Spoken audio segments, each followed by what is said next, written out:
যখন কোনো বান্দা সূরা ফাতিহার একটা করে আয়াত বলে আলহামদুলিল্লাহি রাব্বিল আলামিন, সঙ্গে সঙ্গে আল্লাহ জবাব দিয়ে বলেন হামিদানি আবদি, বান্দা তুই আমার প্রশংসা করলি।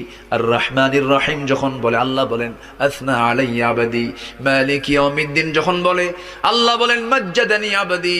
এরপরে যখন বলে ইয়াকা না'বুদু ওয়া ইয়াকা নাস্তাঈন পর্যন্ত যখন বলে আল্লাহ বলেন বান্দারে তুই আমার কাছে কি চাস, প্রাণ খুলে চারে বান্দা। ইহদিনাস সিরাতাল মুস্তাকিম থেকে শুরু করে নিয়া ওয়ালাদ-দাল্লিন পর্যন্ত যখন বান্দা বলে তখন আল্লাহ বলেন বান্দা নামাজের মধ্যে এমন প্রেমের খেলা খেললি বান্দা, তুই যা চাইলি সব আমি আল্লাহ কবুল করলাম। ওই বান্দা যখন রুকুতে যায় আল্লাহ তখন অস্থির হন।